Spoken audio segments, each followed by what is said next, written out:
Okay, so we have come back to number theory. It's been a while since we last saw a number theory video. You may ask the question, if I am struggling to keep up with the schedule, then why post every day? One answer is that since we want to cover many things, many areas of mathematics, so if I don't post every day, then nothing will really be completed. So let us see the binomial theorem today. We have already seen what the factorial of a non-negative integer means. What n factorial means, where n is a non-negative integer. We are now going to use that factorial notation to define things known as the binomial coefficients. So we start like this. Or rather, the author Burton starts like this.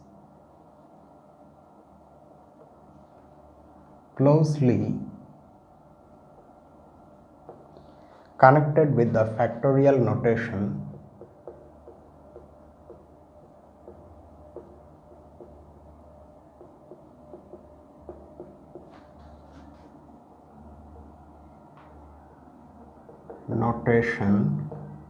are the binomial coefficients.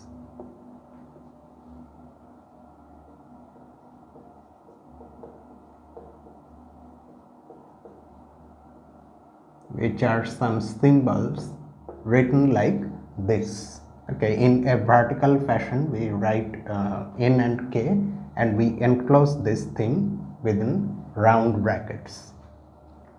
For any positive integer, we are now going to define these symbols. For any positive integer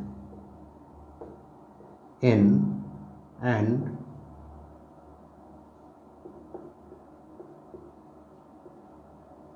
any integer k,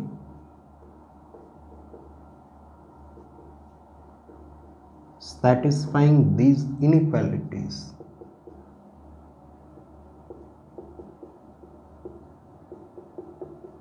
we define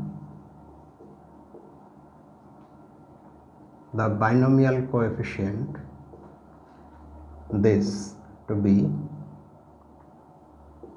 this number n factorial divided by k factorial times n minus k factorial. Okay, we read this symbol as n choose k.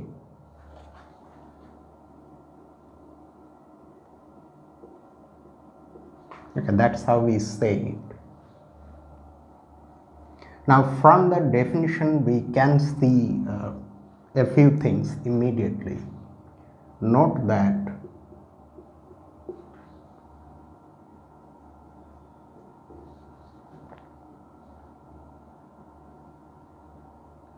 n choose k,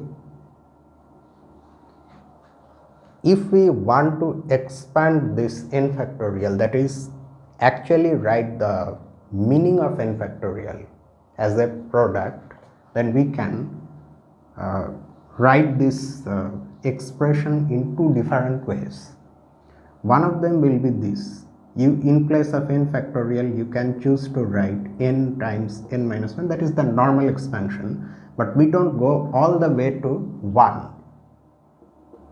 It will the factors will decrease like this one by one until you reach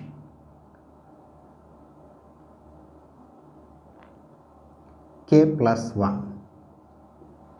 After that, of course, you have k minus 1 and so on up to 1. But that part, in place of that part, we can write k factorial. Okay, so these are a number of factors, and along with that we have k factorial. If we choose to write k factorial as k times k minus 1 and so on up to 3, 2 and 1, then the entire product becomes n factorial, of course. So what we have written here is justified. Divided by k factorial times n minus k factorial. Now if we cancel k factorial from the numerator and denominator, we end up with this.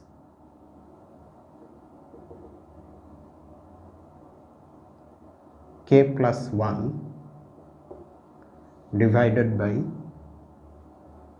n minus k factorial. So this is one expression for this binomial coefficient. Another expression is this. N choose k, which still is just this by the definition,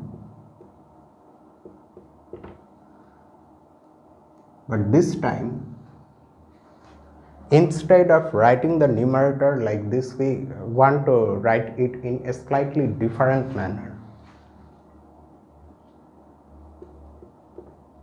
We continue with n and proceed just like before, but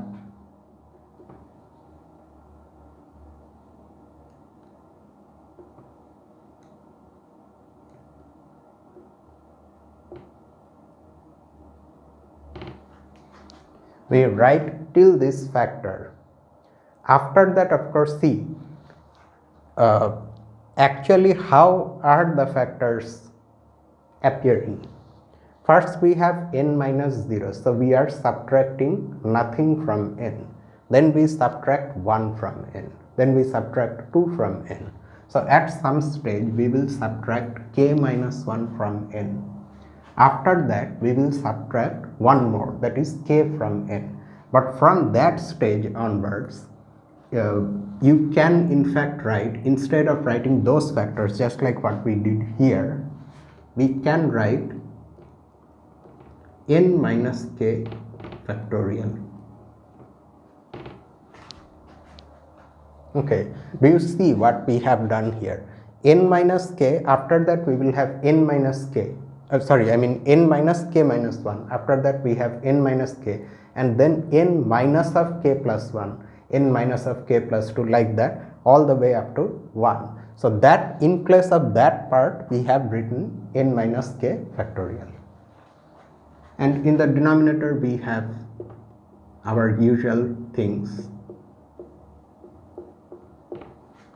So now we can cancel n minus k factorial from the numerator and denominator, and that gives us this slightly different expression. In place of this, you can write it in a slightly different manner as n minus k plus 1 divided by k factorial. So this is another expression for this binomial coefficient. Keep in mind that n has to be a positive integer, at least here, and k has to be an integer which is non-negative. K is allowed to be 0, but k has to be less than or equal to n. K cannot exceed n. If it exceeds n, then this symbol is not defined. Okay.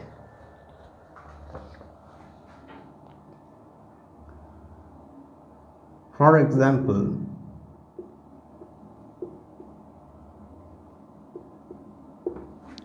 when n is equal to 8 and say k is equal to 3, we have 8 choose 3 equal to, by definition this is 8 factorial divided by k factorial, that means 3 factorial times 8 minus 3 factorial, that is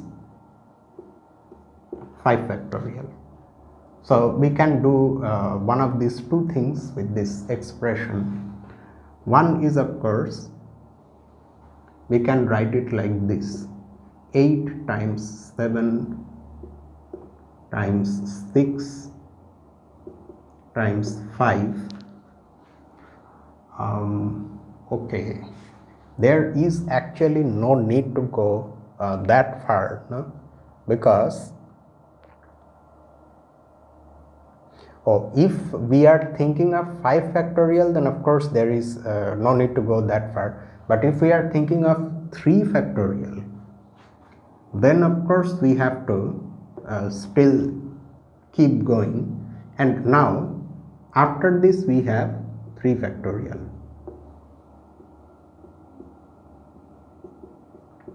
So we can write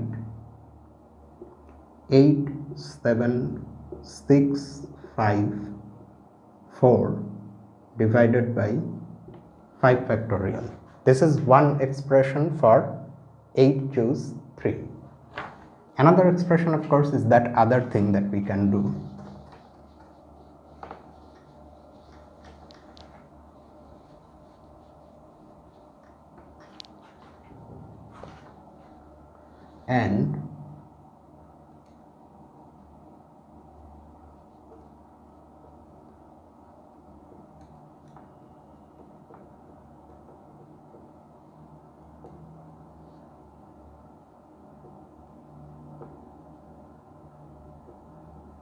And we can choose to write 5 factorial after this.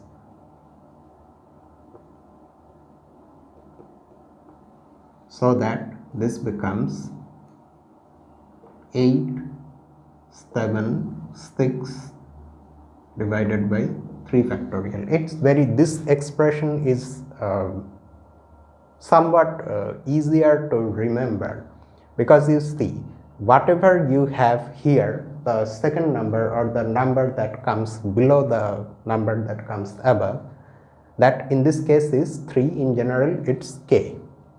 So you write k factorial in the denominator and start from this number 8 and write the other factors. How many factors? K factors, 3 factors, 8, 7, 6. Okay. So here also you can see there are in fact k factors. Starting from n minus 1 up to n minus k plus 1, which actually is n minus k minus 1. There are, from here to here, there are k minus 1 factors. Including n, we have k factors. So that's what we are getting here. Also,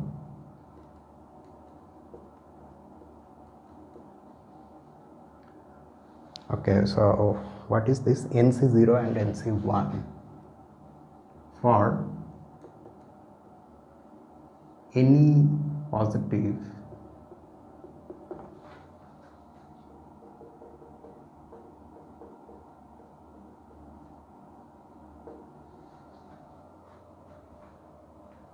integer n.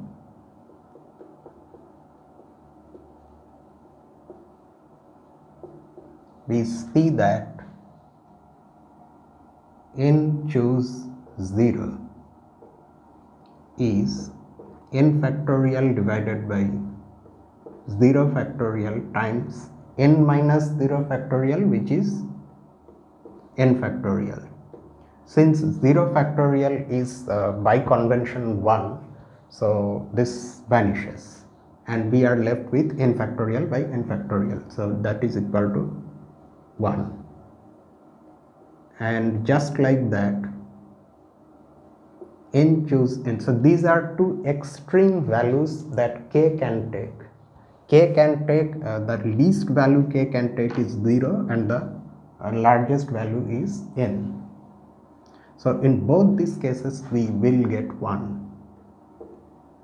N factorial divided by n factorial times n minus n factorial. So here again we actually get the same thing. So this is equal to 1. Now there are many useful identities involving these binomial coefficients, these symbols, and the most important arguably is the Pascal's rule.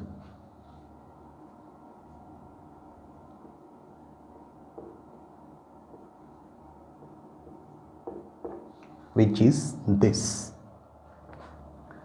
For any positive integer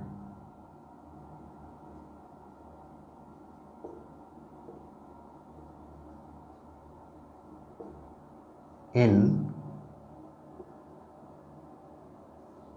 and any integer k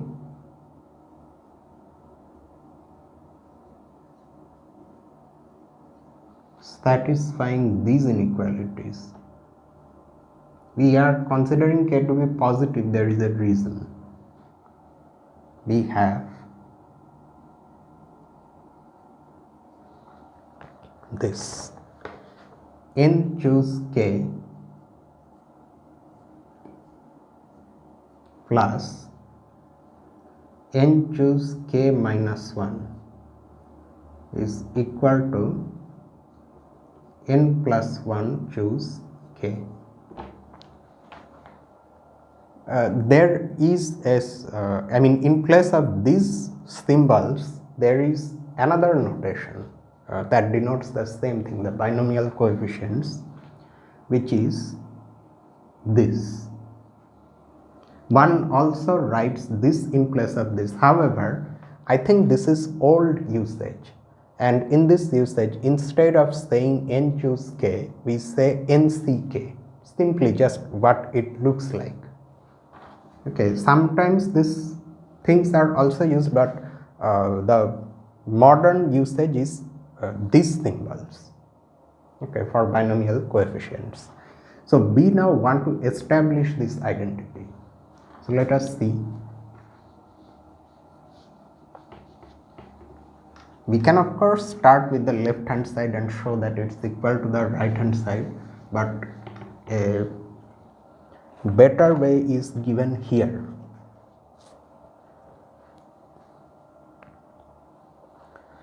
Note that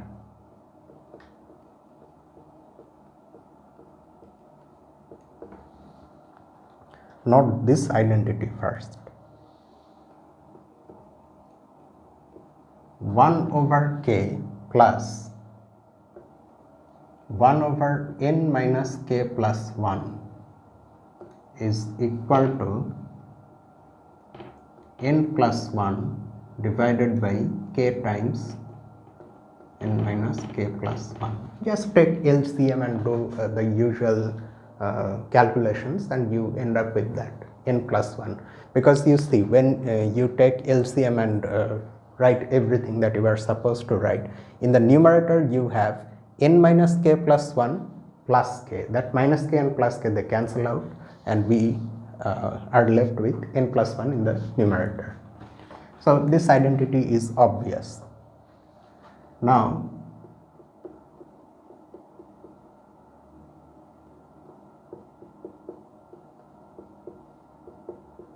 multiplying on both sides by this, by n factorial divided by k factorial into n minus, not k factorial. I think there is a mistake here. It should be, okay, let us see, k minus 1 factorial times n minus k factorial. We want to multiply on both sides of this equation by this expression. We get, okay, let us see what we get. N factorial divided by k minus 1 factorial times n minus k factorial, and there is that 1 by k, plus n factorial divided by k minus 1 factorial times n minus k factorial times, in the denominator we have the extra which was already there is n minus k plus 1. and that is equal to, on this side also, but this side in the numerator we have something besides 1, that is n plus 1, we don't just have 1, divided by k minus 1 factorial times n minus k factorial times k times n minus k plus 1. Now we want to simplify these things. Note that k and k minus 1 factorial, when they are multiplied, we get k factorial, because k minus 1 factorial is the product of the first k minus 1 non-negative integers. Along with that, if we join k also, then we get k factorial, because that is the product of first k non-negative integers. Non-negative I am saying because 0 factorial is also included, no? And oh, I think I forgot to mention one thing. Here k has been taken to be positive, because otherwise if we allow k to be 0, then this does not make sense, because then here the second number which appears below becomes minus 1, and for negative numbers these binomial coefficients are not defined, at least not how we have defined them. Okay, so this becomes n factorial divided by k factorial into n minus k factorial. Just like that, this one becomes n factorial divided by k minus 1 factorial, we keep it as it is. But just like here, what we did here, we can do with n minus k and n minus k plus 1.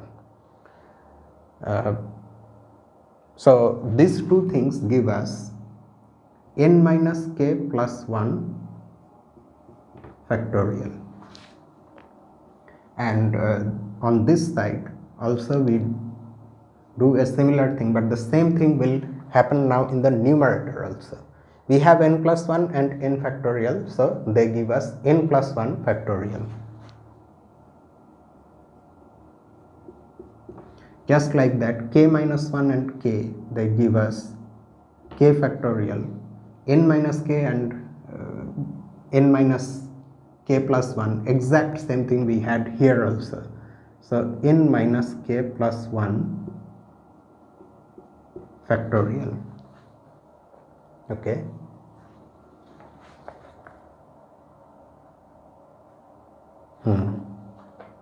So then we continue.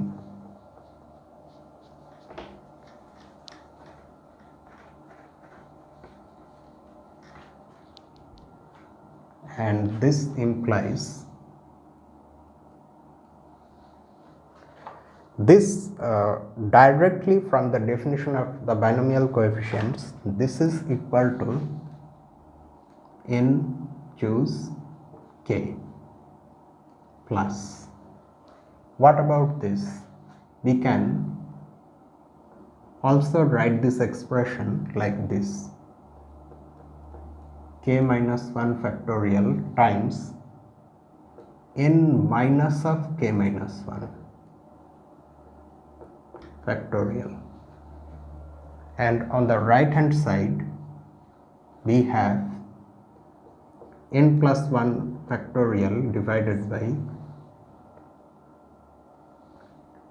k factorial, and we write this slightly differently, not like this because that is another thing. N plus 1 minus k, it's the same thing. This factor and this factor are actually the same thing, both are n minus k plus 1 factorial, but writing them in two slightly different manners will give us something.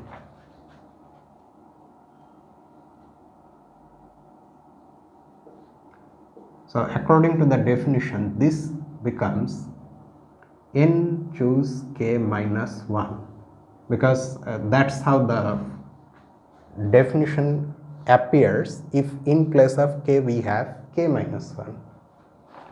Just like that, on the right hand side we have n plus 1 choose k. So that's it, that's how we are getting the Pascal's rule.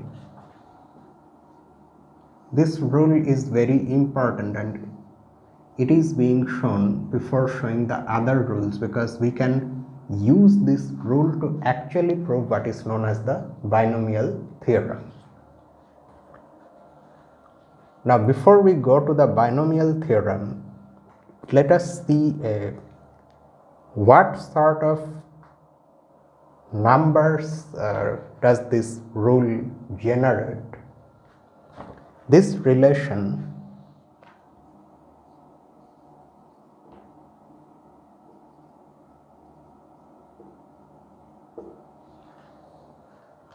gives rise to a configuration known as Pascal's triangle.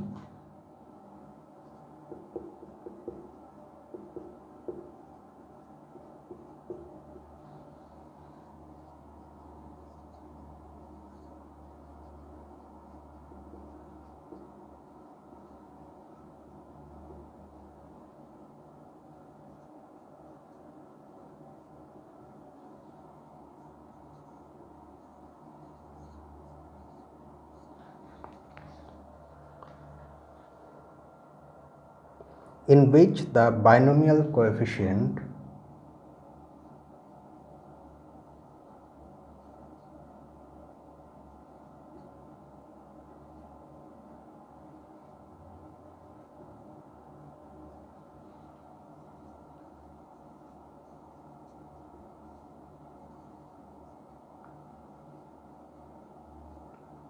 n choose k appears as the k plus 1th number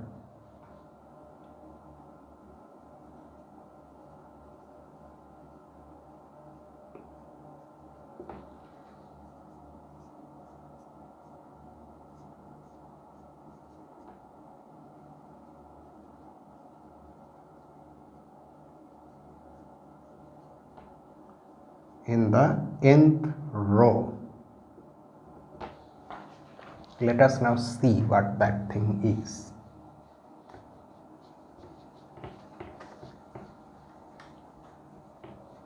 The triangle we are talking about, or rather the triangular configuration of some numbers we are talking about is this.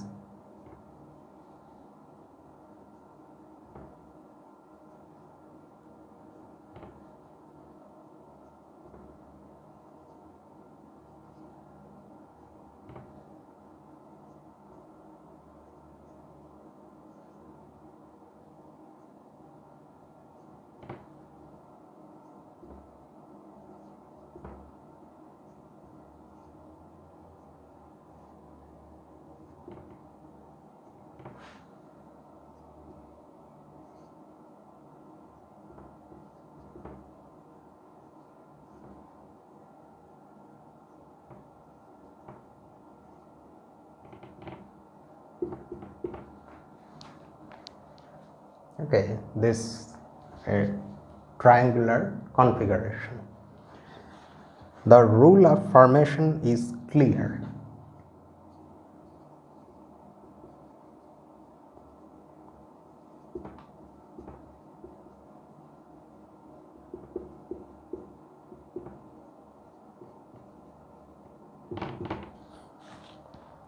The borders of the triangle are composed of ones. Okay, these two borders.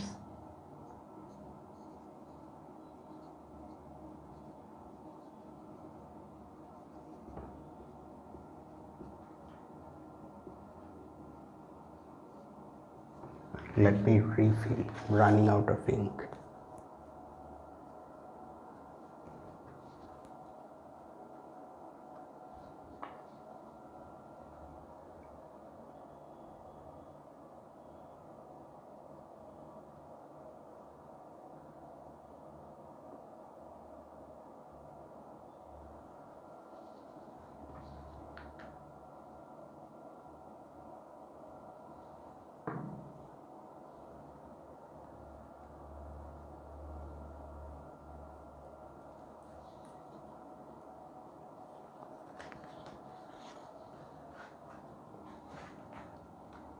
triangle are composed of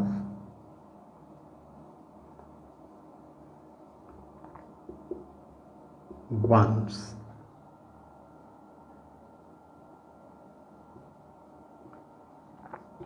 A number not on the border, that is the inner numbers,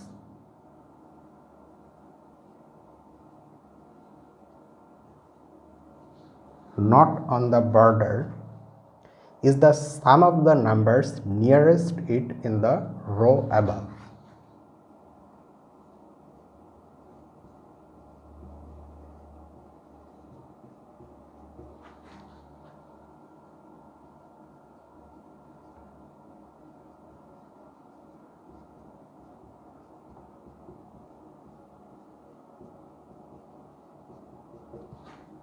In the row above.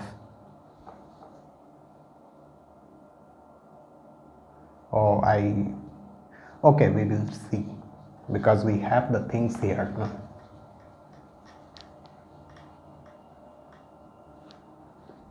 In the row above. So what this says is how the numbers are appearing in the rows of this triangle, or in the rows of this triangular configuration. The border, of course, this border as well as this one, they are composed of ones. Now what else is said here? A number not on the border, for example 2, is the sum of the numbers nearest it in the row above. There are only two numbers in the row above for this particular 2. They are 1, 1 plus 1 is 2. So we add these two things, we get 2, just like that. For example, if you look at the 2 3s here, the row above them is this. Now the nearest numbers to 3 are 1 and 2 in the row above. So their sum is 3. Here also the sum of these two numbers is 3. So that is the pattern in which the numbers are actually sort of generated, or rather a row is generated from the previous row. See, 3 plus 3 is 6, 3 plus 1 is 4, 4 plus 1 5, 6 plus 4 is 10, 4 plus 1 is 5, like that. 5 plus 1 6, 5 plus 10 is 15, 10 plus 10 is 20. That is fine, but what do these numbers have to do with the binomial coefficient? And that can be seen here. This 1 is nothing but 1 choose 0. This one is nothing but 1 choose 1. Okay, so in fact I think it will be better, instead of cluttering the space here, let us draw another triangle in which we show the same numbers, which actually is the same thing, but the numbers will be written as binomial coefficients, because these are nothing but binomial coefficient values, and that is this.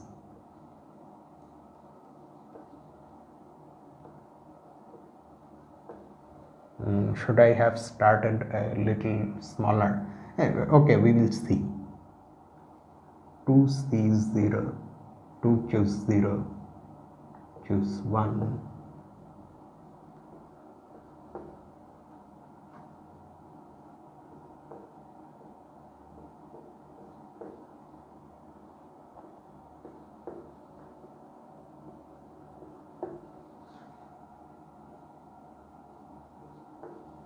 We won't write the other rows, okay, we will keep it till this.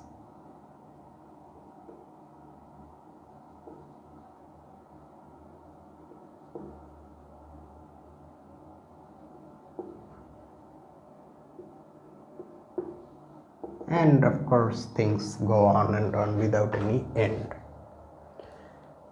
Why is this pattern appearing? The reason is original Pascal's rule, that is this rule, n choose k, or I think it will be better if I write this one first, plus n choose k is equal to n plus 1 choose k. You see, if you put n equal to 1 here, k equal to 1, then 1 choose 0, that is this one, plus 1 choose 1, that is this one, equal to 2 choose 1, which is this one. So that's why you get this as the sum of the nearest numbers above in the row above. I mean, we have arranged things like that, so that's why it's happening. You see this one, 2 choose 0 plus 2 choose 1 is equal to 3 choose 1. So here n is 2, k is 1, and then of course n plus 1 is 3 and k is 1. So that's how the sum of these two things is equal to this. And the values of these binomial coefficients, if one calculates them using the formula that we have used to define them in the first place, one will get these numbers. Okay, you can verify. For example, 3 choose 2 will be equal to 3. If you want, you can let us see that in this case at least. 3 factorial divided by 2 factorial into 3 minus 2 factorial. So this is 3 factorial divided by 2 factorial times 1 factorial. 3 factorial is 3 times 2 times 1, which is 6. 2 factorial is 2 times 1, which is 2, and 1 factorial of course is 1. So this is equal to 3. So that's why we have 3 here. This one and this one are equal. So 2 choose 1 plus 2 choose 2 is equal to 3 choose 2. In this case, for these two, n is 2 of course, k is 2. So n plus 1 is 3 and k is 2. So that's how the pattern is appearing, and we can say that the Pascal's rule generates the Pascal's triangle. Okay, now this pattern, I don't really want to wrap that thing up because we actually need these numbers. Now we will see why we need these numbers. We need these numbers to state the binomial theorem, which is something that we are familiar with in some special cases. Maybe we are not familiar with the general binomial theorem, but from our earliest days of algebra, the very first formula, so-called formula, we came across is a plus b whole square, and we memorized this formula. Sometimes we found it difficult to remember this formula in the beginning, but then of course it becomes sort of something that we naturally know, as if we naturally know a plus b whole square is equal to a square plus 2ab plus b square. It's almost like simply memorizing a prayer, something like that. Now the thing is that besides this, we then, as we advance to higher parts of algebra in our school days, we came across other formulas where the exponent increased from 2 to 3. This one also we found it more difficult to memorize, but eventually we did it. A cube plus 3a square b plus 3ab square plus b cube. I can't remember whether I came across any formula for a plus b whole to the power 4 in school, but if one really does the calculation, that is, if one, say for example, let us do it can be written as a plus b whole square times a plus b whole square, so that we can use this formula a square plus 2ab plus b square times a square plus 2ab plus b square. Now if we really multiply all the terms out and write everything and do everything that we normally do in this kind of situation, we get this a to the power 4 plus I am multiplying these terms by a square first, so 2a cube b plus a square b square, then I am multiplying by 2ab, so again 2a cube b plus 2ab give me 4a square b square plus 2ab b square give me 2a b cube, and finally I multiply by b square. B square a square, which can also be written as a square b square plus 2a b cube plus b to the power 4. So if I write it here, I can write this whole thing as a to the power 4, so this one I have considered, plus 2a cube b plus 2a cube b, 4a cube b plus 4a square b square plus a square b square, 5a square b square, another a square b square, 6a square b square plus 2ab cube plus 2ab cube, 4ab cube plus b to the power 4. Do you notice one thing? If we write this trivial case also, just for the sake of just for the sake of finding a pattern,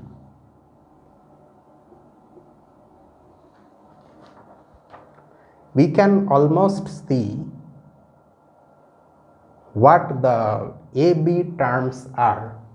We first start with the highest possible power of a cube, for example here.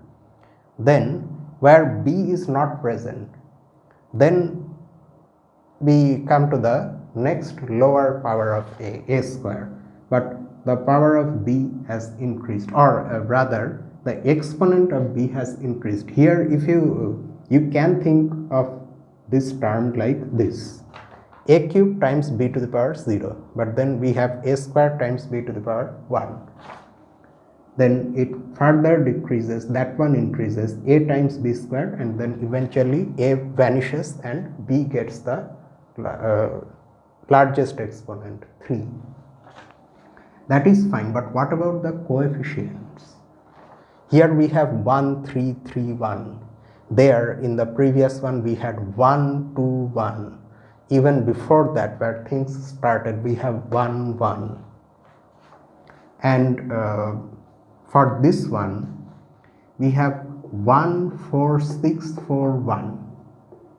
Magically, these coefficients are actually the numbers that appear in Pascal's triangle.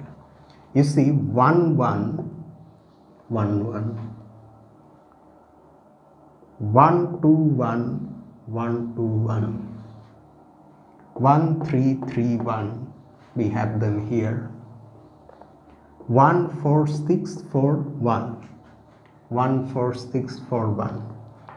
And if one really wants to go through the trouble of actually finding an expression for a plus b whole to the power 5, there they will find that the coefficients are actually this, and in fact they appear in this pattern. If we write the final expression in this way, using the scheme where first we write the highest power of a and then it decreases, the powers of b increase. In this scheme, if we write them, then the coefficients that appear are this.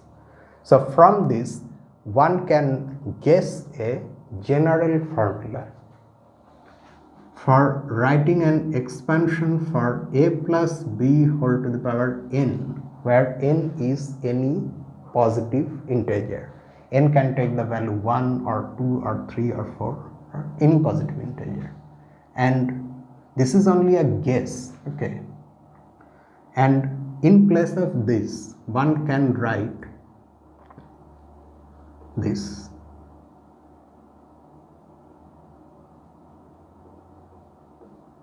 From these things, from the way these coefficients are appearing, if things go right, our guess is that in the general case we get a formula like this.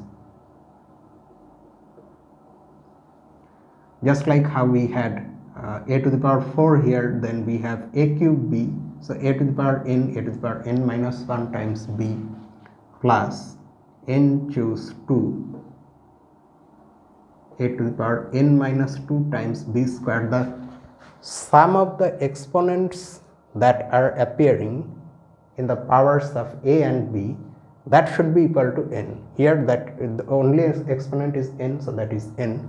N minus 1 plus 1 is n, n minus 2 plus 2 is n, so that's how it's progressing.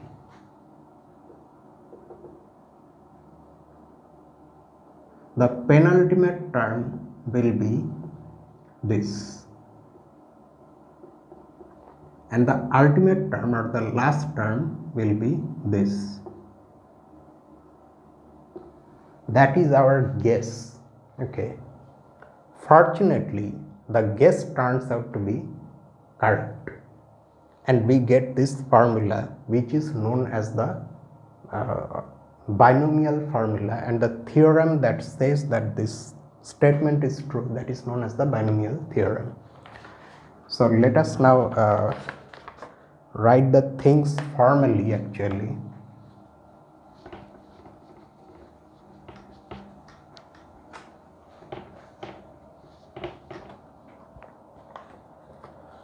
The author writes these things like this: the binomial theorem is a formula for the complete expansion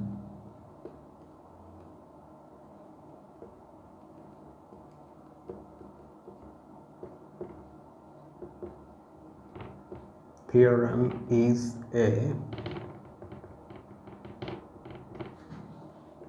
formula for the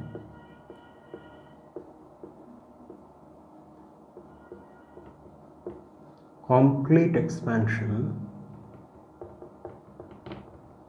of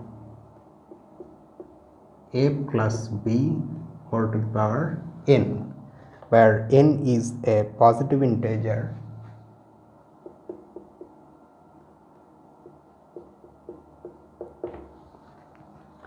into a sum of powers of a and b.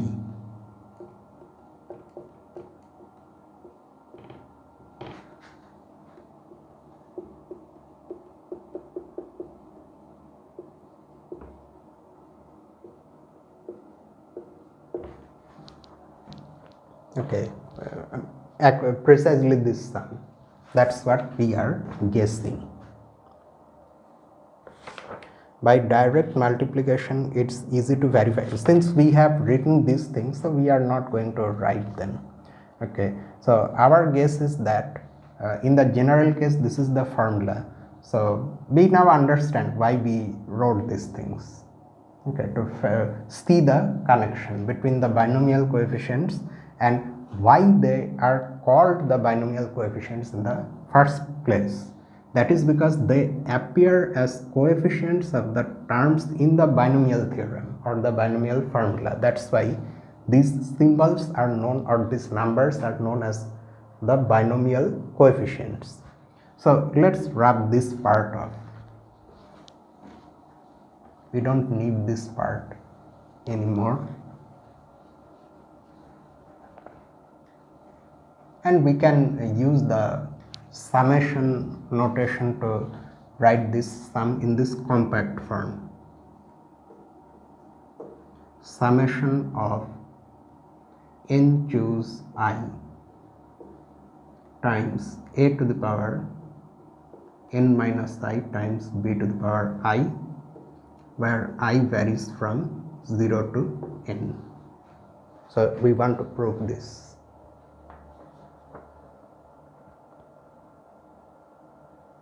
So let's now prove this, and the proof is by induction on n.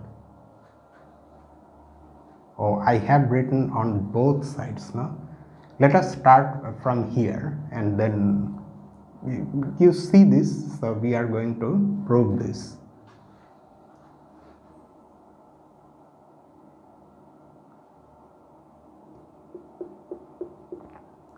We use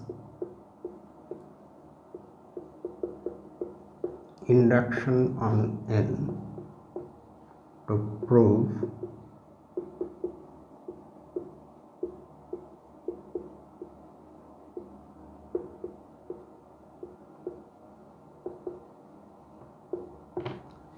the binomial theorem, or rather the binomial formula, which is this. When n is equal to 1, I think it's better if we give this equation some symbol to so that we can refer to it. When n is equal to 1,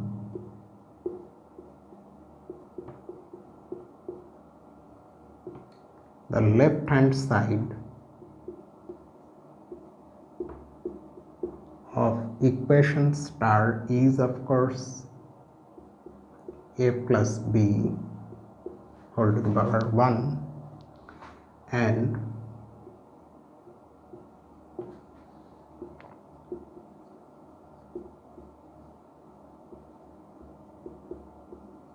the right hand side is, you just put n equal to 1 in this sum. We want to use this sum because then things become compact.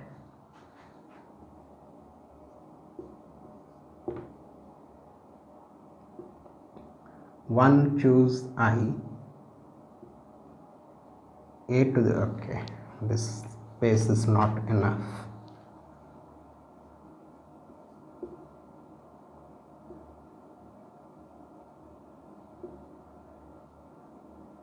One minus I, b to the power I, where I varies from 0 to 1. Without thinking much of anything, we are just simply putting n equal to 1 in this sum. So since I takes only two values, 0 and 1, so there will be two terms in this sum. The first term is this: 1 choose 0 times a to the power 1 minus 0 times b to the power 0, plus the second term is obtained by putting I equal to 1. 1 choose 1 times a to the power 1 minus 1 times b to the power 1. And that turns out to be equal to 1 choose 0 is 1. So the first term is a, because b to the power 0 becomes 1. And just like that, here we only have b and nothing else. So here the left hand side and the right hand side match. So is true for n equal to 1.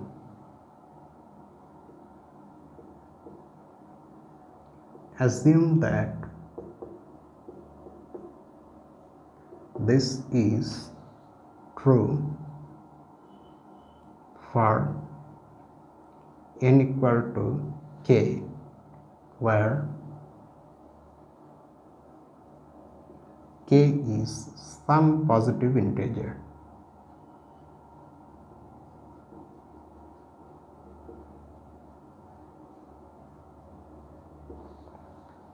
In fact, let's write the actual thing also. That is a plus b whole to the power k is equal to summation k choose I times a to the power k minus I times b to the power I, where I is varying from 0 to k. So this is our induction hypothesis. Now we want to perform the induction step. We want to prove that the formula is also true for k plus 1.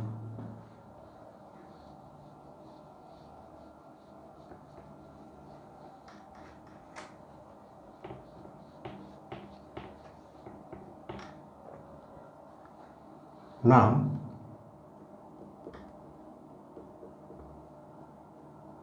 a plus b whole to the power k plus 1.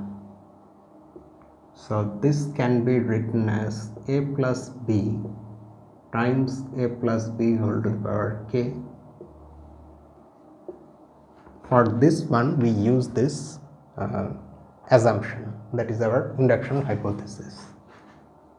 A plus b times summation k choose I a to the power k minus I times b to the power I, where I varies from 0 to k. Now keeping in mind that this is only a summation, we can multiply. Okay, we can multiply the terms out. If we do that, we get, first we multiply all the terms of this sum by a, plus then we multiply all the terms of the sum by b. So the exponent of a will increase by 1, I varies from 0 to k choose I times a to the power k minus I plus 1 times b to the power I. And then when we multiply by b, the exponent of b will go up by 1. Summation k choose I times a to the power k minus I times b to the power I plus 1.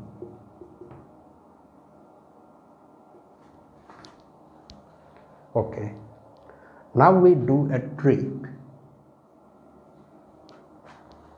We write the term of the first sum that corresponds to I equal to 0 separately. So when we have I equal to 0, we have k choose 0 times a to the power I becomes 0, a to the power k plus 1 times b to the power 0. The rest of the sum is going to be written as a sum, where I now starts from 1, because that one case where I is equal to 0 has been taken out of the sum.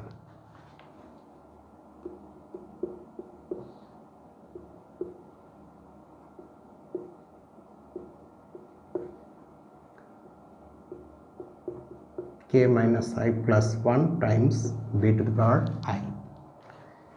For the second sum, from that also we are going to take one term out, but not the first term, but the last term. So in place of this sum, we are going to write I equal to 0 to, we won't go till k, but only till k minus 1. K choose I times a to the power k minus I times b to the power I plus 1, and the term that corresponds to I equal to k here is this, k choose k times a to the power k minus k times b to the power k plus 1. Okay, so we now have four things: this term, this sum and the last term. What happens to the first term? K choose 0 is 1, we have already seen this. N choose 0 is 1 and n choose n is also 1. So this becomes a to the power k plus 1 plus. Okay, now let's keep this sum as it is.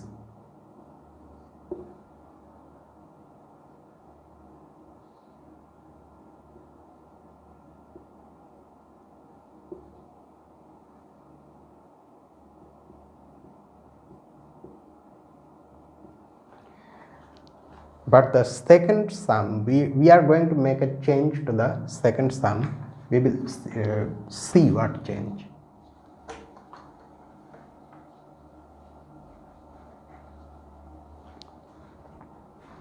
Plus, so this continues.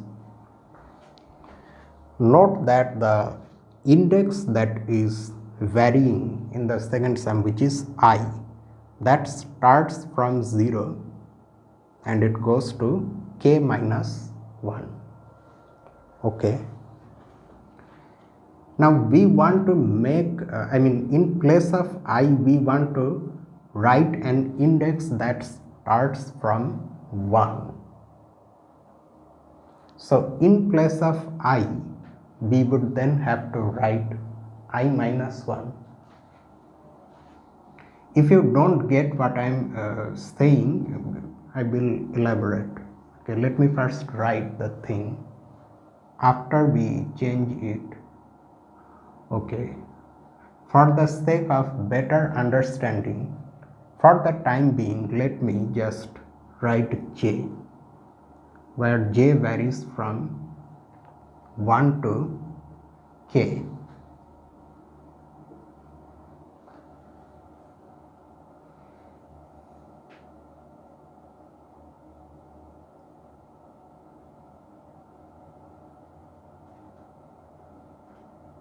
Or am I making it actually more confusing? For once, let's write the sum as sum. Actually, let us write all the terms. For I equal to 0, of course, we get k choose 0 times a to the power k minus 0 times b to the power 1. Let us write one more term. For I equal to 1, we have k choose 1 times a to the power k minus 1 times b square. It goes like that. And the largest one, for I equal to k minus 1, we have k choose k minus 1 a to the power k minus 1 times b to the power k minus 1 plus 1. Okay, and the last term, of course, is there. In the last term also, just like the first one, if you think of all the things, we just simply get b to the power k plus 1. Okay, let us now proceed with our calculation. Now this sum that we have written, it can be written in a slightly different manner also. Let's see what we mean by that. But before that, we of course, the things start here. So let's write them. A to the power k plus 1 plus summation k choose I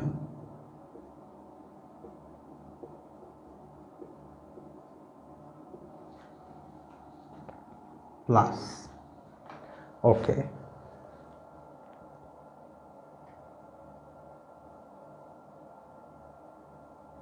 Now we have the sum with in front of us, this sum, the second sum, that is this one. Now in this sum I want to use the summation notation again to write it like how it was written previously, but I want to change the index. I want, in place of I want an index that varies from not from 0 but from 1, not to k minus 1 but to k.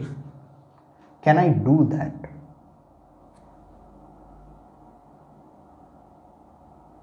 Yes, I can do that. For that I need to change these numbers that appear below the lower numbers in the binomial coefficients.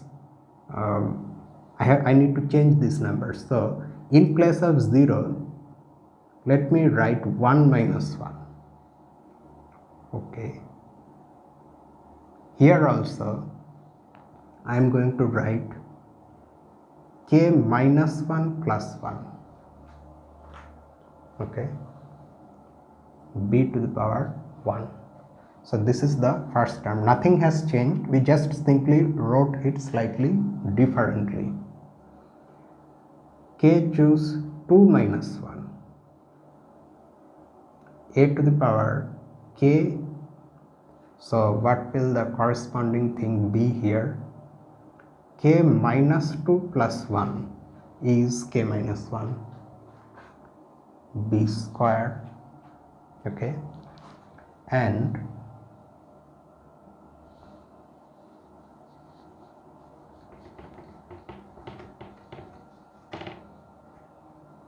this we continue plus, it goes on, and the last term is this.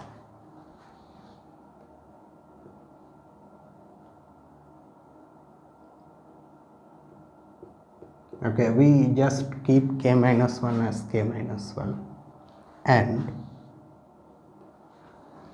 this exponent can be written as k minus k plus 1 times this minus 1 and plus 1 actually cancel out, and we are left with b to the power k. Okay, and the last term of course is there, plus b to the power k plus 1. In order to show that this sum is still there as a separate sum, we use brackets. Okay, now, oh, I forgot to write the variation here. In the first sum, I varies from 1 to k.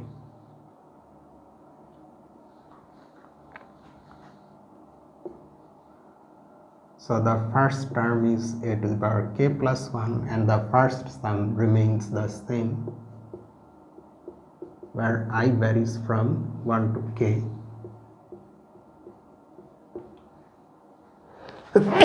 Excuse me. Oh man, the weather is very bad. Sometimes it's cold, sometimes it's hot.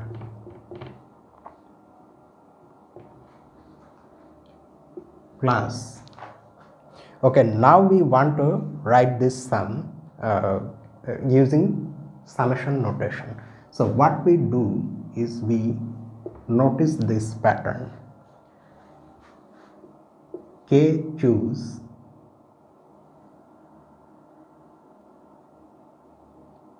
I minus 1.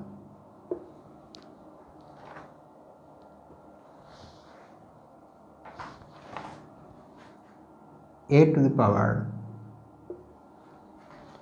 k minus I plus 1, b to the power I, where I is varying from 1 to k. Let us now see whether this sum really is this one. If we put I equal to 1, then we of course get k choose 1 minus 1, and a to the power k minus I plus 1 becomes a to the power k minus 1 plus 1. So that's what we have here, and b to the power 1. You put I equal to 2, you get this k minus 2 plus 1 in place of k minus I plus 1, and b to the power 2b square. If we put I equal to k here, we get k, choose k minus 1. Here we get k minus k plus 1, and here we get k. Okay. So why we did this thing? We did this thing to make the variation in the first sum and the second sum alike. Here the variation was from 1 to k, but here it was from 0 to k minus 1. But we changed things in such a manner that now the variation in the first sum, of course, it's still from 1 to k, but in the second sum also it is from 1 to k. Okay.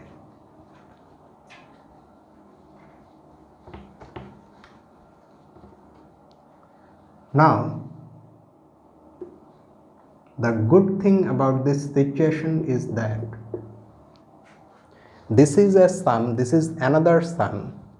So if you write the terms of this first sum like this, there is a plus sign, of course, in between the terms, and you write the second sum again below it, the sum of these two sums can also be written as this plus this plus this plus this plus this plus this, and so on up to this. If you do that, then combining the two sums, you can write a single sum like this, where the first term of this sum is added with the first term of this. K, choose I.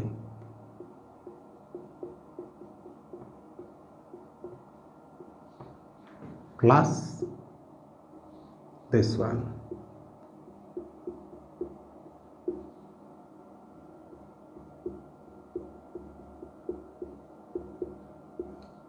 Together, the variation is from 1 to k. Because the variation in both the sums are the same, that's why we have been able to make a correspondence between the terms in the sum, so that we can add them and then write the sum of those additions, those sums, plus this summation I varies from 1 to k. Now note that inside this sum, in this general term, which itself is a sum of two things, we can take things common out. So if we do that, we are left with k choose I plus k choose I minus 1 times a to the power k minus I plus 1 times b to the power I, and then of course the last term is there. Now this is the place where we can use Pascal's rule, because k choose I plus k choose I minus 1.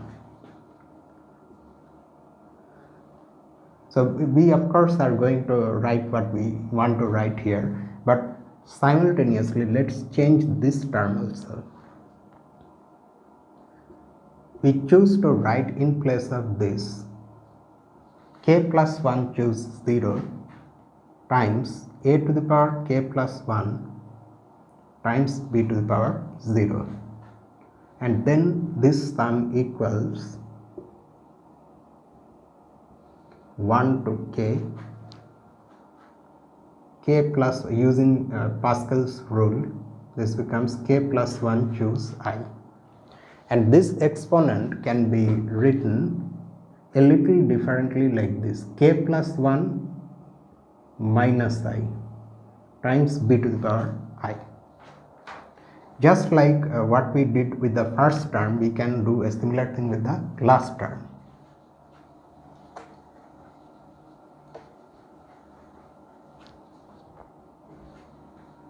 In place of the last term, we choose to write k plus 1 choose k plus 1 times a to the power k plus 1 minus k plus 1 times b to the power k plus 1. Note that we cannot just do whatever we wish to these terms. They have to be equal. These two things are equal. K plus 1 choose 0 is 1 and k plus 1 choose k plus 1 is also 1. So things are okay. Now we can write this entire thing, this plus this sum plus this, as a single sum if we notice the pattern. You see, you look at this expression. Forget the summation notation, you just look at this expression. You have k plus 1 choose I, k plus 1 minus I and I, where I is varying from 1 to k. Now a similar expression is here also, where in place of I, if you put I equal to 0, if you put I equal to 0 here in this expression, you get this. And if you put I equal to k plus 1 in this expression, you get this last term. So in place of this final expression, we can write a sum where the general term of course is k plus 1 choose I,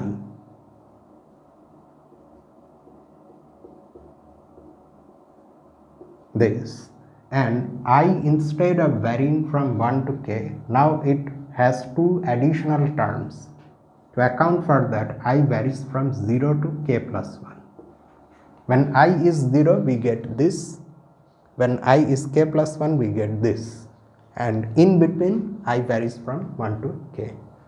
Now if you look at this final thing, this is nothing but the right hand side of star when in place of n you have k plus 1. See, I equal to 0 to k plus 1, k plus 1 c I, a to the power k plus 1 minus I times b to the power I. So star has been proven to be true in the case n equal to k plus 1. So that completes the induction and proves the binomial expansion or binomial theorem or formula to be true, whatever you want to call it.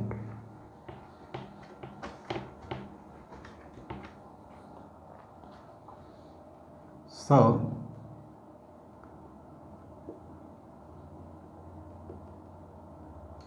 or we can simply write star is true when n is equal to k plus 1. This completes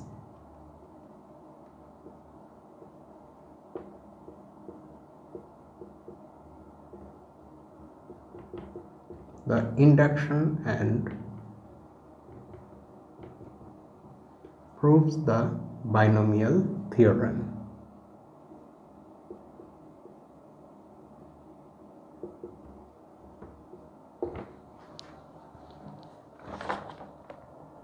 Okay. Now a little history about this thing. These are all authors' words. Okay, the first acceptable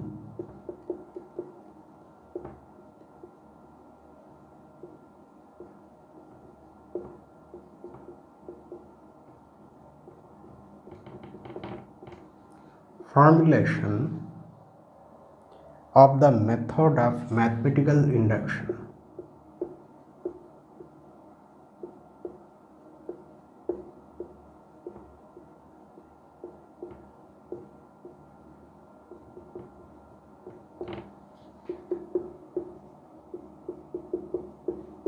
don't forget that the previous section was about mathematical induction, and in fact in the proof of this binomial theorem we used mathematical induction.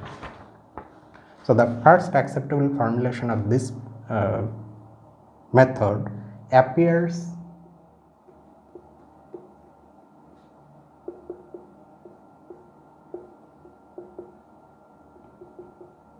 in the treatise. This is a French name, I think, so I won't try to pronounce it. I leave the pronunciation to you.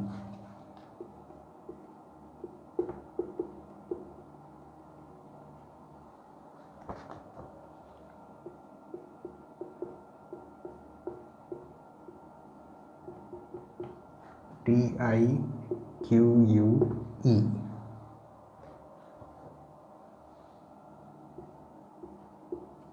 By the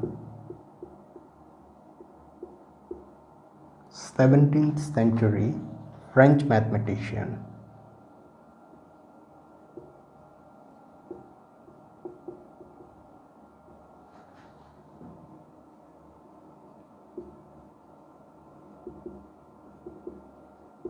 Pascal.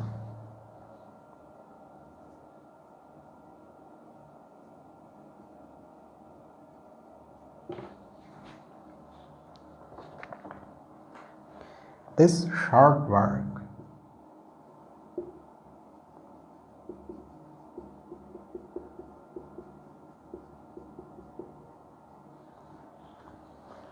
was written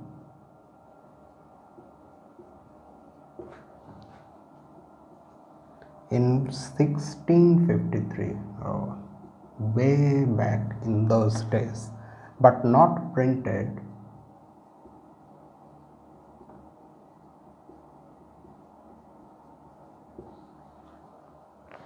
until 1665, because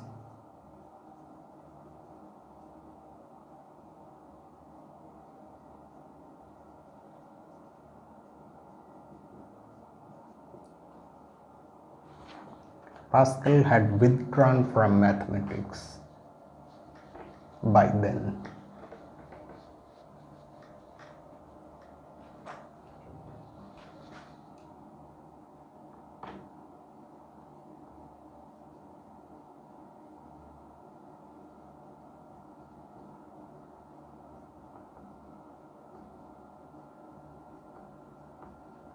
At the age of 20, I think, or 25. At such an young age, he stopped doing mathematics to dedicate his talents to religion.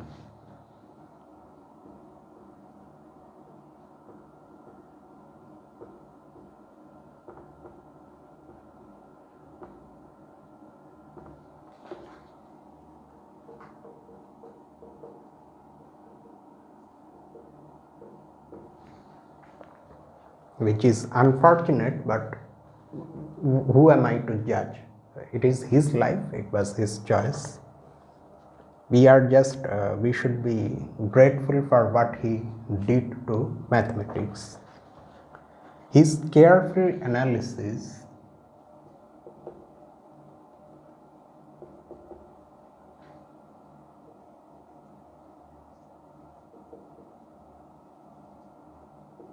of the properties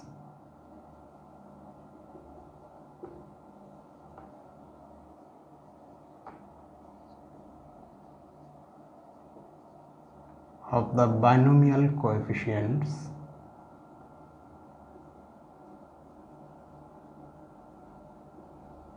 helped lay the foundations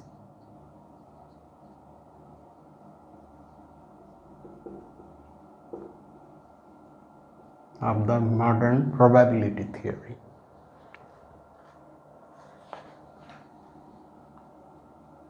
Oh, the modern word is not used by the author. Anyway, let's just write.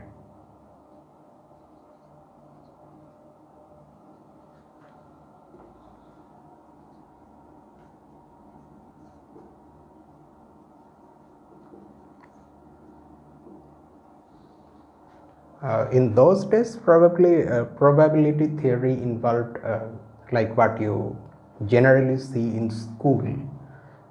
The probability of an event is defined as the number of favorable outcomes divided by number of possible outcomes. This definition is of course a much restricted one, and nowadays we use measure theory to define probabilities, and things like probability space, random variables, those things appear. So that is the modern treatment, but nevertheless the starting was this. Okay, so his analysis of the properties, because the binomial coefficients we have so far seen only Pascal's rule and its application to binomial theorem, but there are many identities, what we were saying before showing these things, that link binomial coefficients.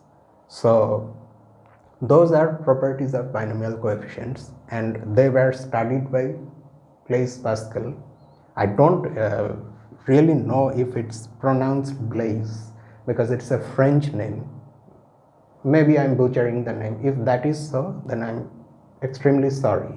Okay, I just don't know. But I at least know that the second name is Pascal. It's said like that. So he studied the properties of the binomial coefficients, and through those studies, somehow the foundations of probability theory was laid. Okay, so here this section ends. After this we have the exercises, so that we will do in the next video. According to the schedule, actually I had to upload one graph theory video, which however tonight won't be possible.